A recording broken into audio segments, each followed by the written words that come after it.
Hey guys, hey listen. I know you ain't gonna go over there and listen to all that. I don't know how many of you guys are actually Bible buffs, you know? So I'm gonna do this real quick one for all those guys that skip over that. But I'll tell you, it was really neat to read that backwards. Seems like there is a glitch in there when it comes down to his wife. His wife is turned into a pillar of salt. And when she turns around, now the wife is representing the spiritual side of him and his soul, his soulmate. That's what that would be. And later on, just a little later on, he is told to wake up and take his wife and his children and all that are there and run out of town. So it seems like that sounds like it could be a little backwards in some ways, except that it's in a dream. It's a dream sequence. And what it means when she turned to salt, that's a preservative. And so, his wife was being preserved. So that part is pretty interesting. But in the outside world, she turns around, and it's made to look like she was going to miss that past life, that she was just going to miss all that cocksucking and all of that stuff. When, that's what they talked about. This Sodom and Gomorrah is about the men in the town, and all of this men stuff, created this in Sodom, this idea of penis. So it's just the lower. It's your idea of focusing on the lower, which is the same idea of taking on a wife and giving up the mother. It doesn't mean that, and the whole story is telling you about the relationship that you have with yourself. In order that you don't break this rule with God by having sex with your family, wherever that shows up in this. The idea is, he says, don't touch her. And he says, but I have to have this relationship with my mother, who is my wife, who was my daughter, and all of this stuff, and that the brothers and all of this, and Lot and his daughters having sex and stuff like that.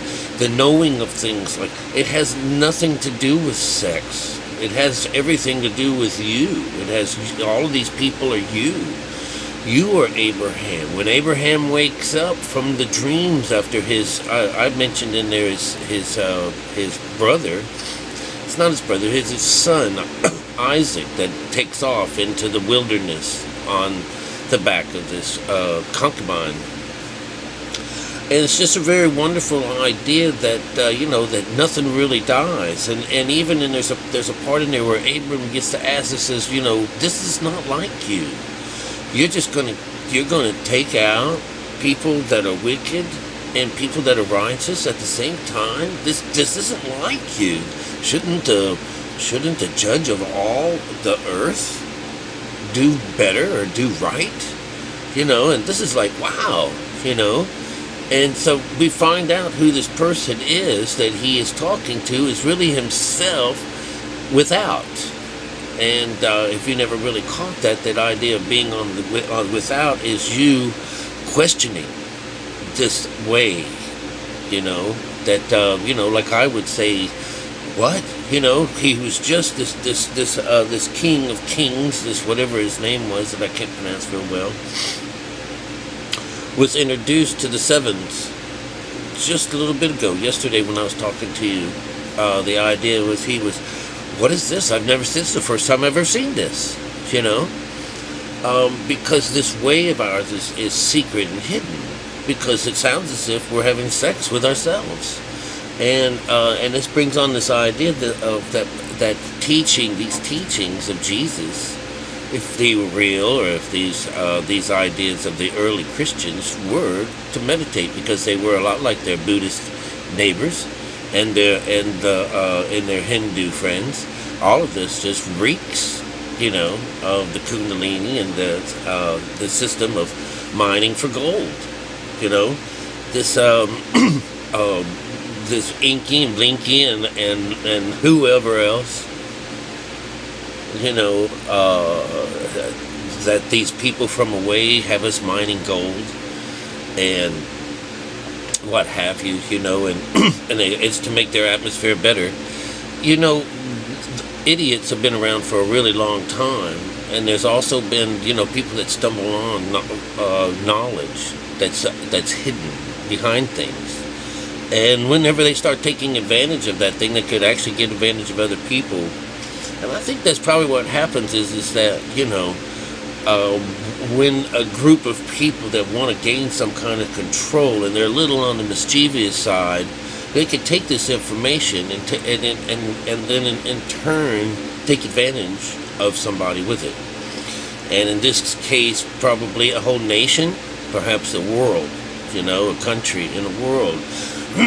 Because in the book it says it wants you to encompass the world. But, in reality, you're the world. That's your world that gets encompassed. When these people get around, and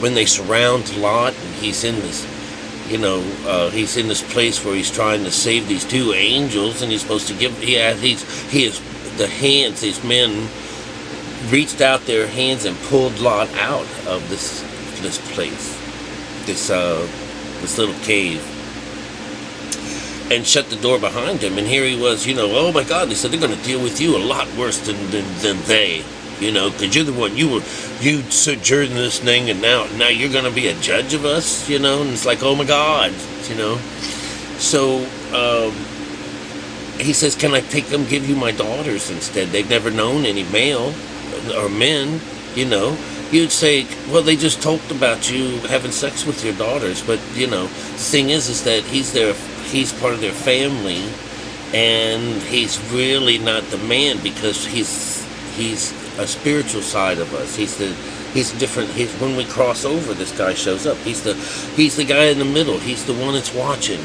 It's just so interesting, So some of the things that you look for in this is that he rose up early in the morning. That's the sunrise.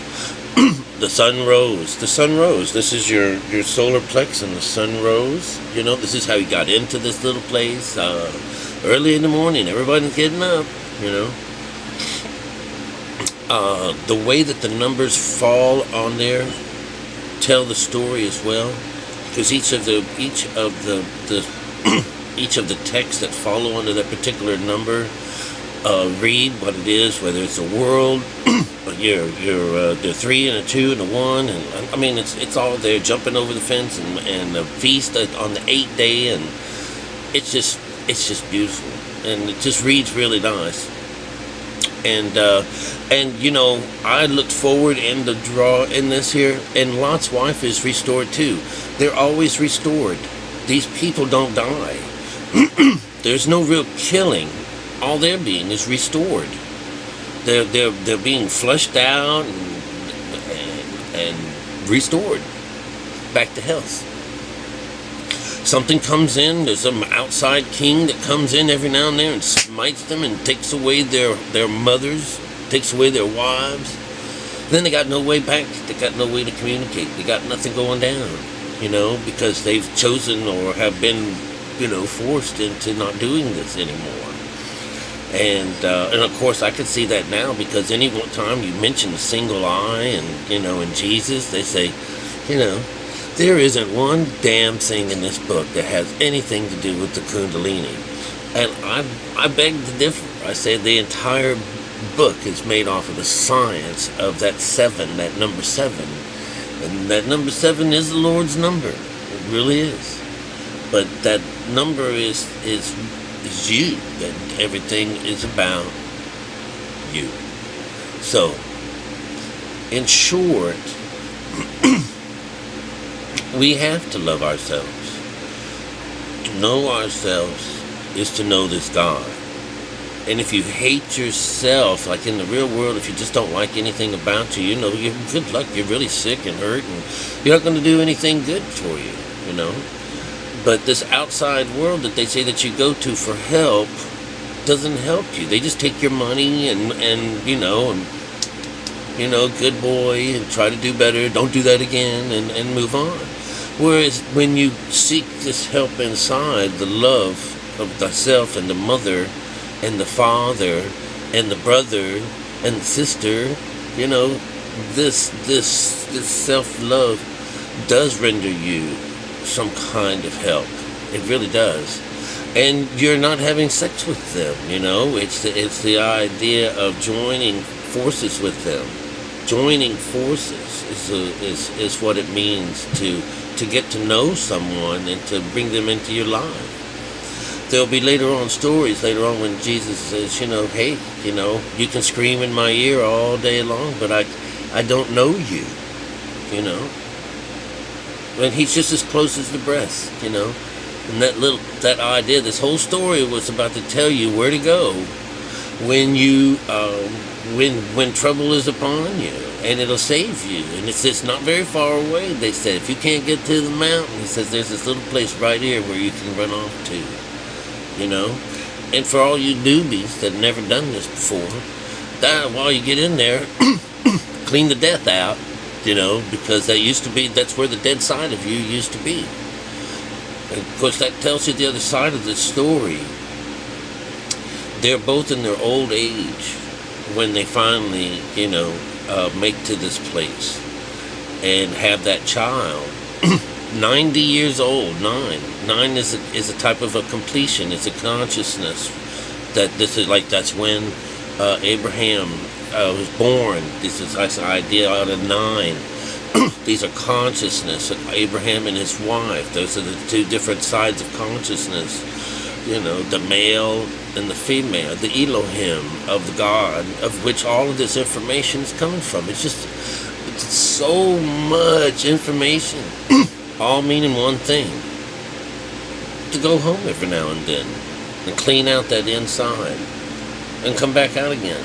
But you got to live with everything. Now, and this is where I'm at now. You know, I say that, you know, in the stories, these guys are hanging out with Laban, or they're hanging out with all these higher guys, you know, and they're just hanging out. And then one day they say, you know, I gotta go. Could you mind if I go back down? You know, do you mind if I go check and see if any of my brothers made it through that last smiting, you know, that went on? Do you mind, Lord? Go with my blessing, he says. Just go. Just remember, you know. And I will tell you, and I ain't lying, not really lying, but I've hardly done anything for, I would say about a month that wasn't required of me. My art classes shut down. That was the end of my art classes. And I have about 4 commissions sitting here, and I've got about 3 bicycles I'm supposed to paint. We're getting ready to come into the biggest season of all kinds, of all things, and I haven't done nothing but this, you know, nothing. And even in between, I go and I take a nap.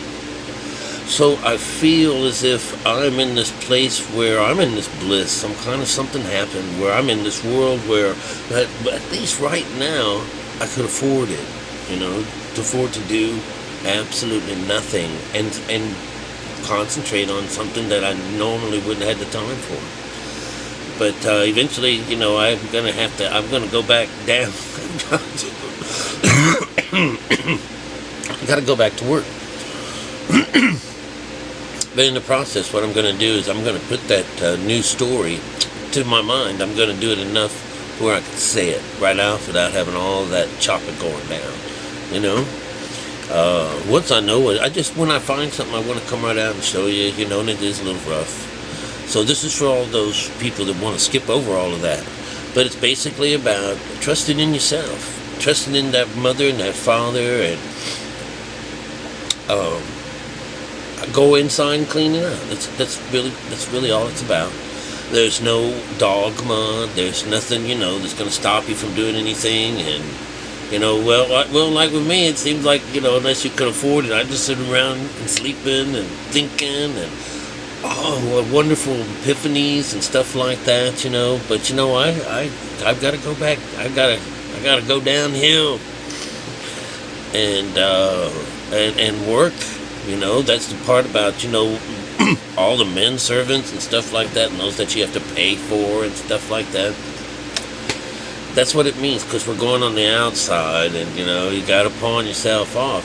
But I'm wondering, how long I could live on this side of the fence. I mean, I gotta keep eating. Gotta pay rent and stuff. But it's interesting, So, anyways, we'll all know. Because if I keep this stuff up, you guys will help watch me grow, and I hope to be there and watch and see you guys change. Because I think it works. I think it really works, and in my line of things, I'd like to see it myself. But I am seeing it. I'm feeling it. So I want to tell you guys, have a wonderful evening, what's left of it. And if you get a chance to read it, it's a little choppy. Put it on super duper duper fast. And it's just really interesting. Just really interesting to me. Alright. And best to you guys. That's truth as I see it. As I've discovered it. Take care.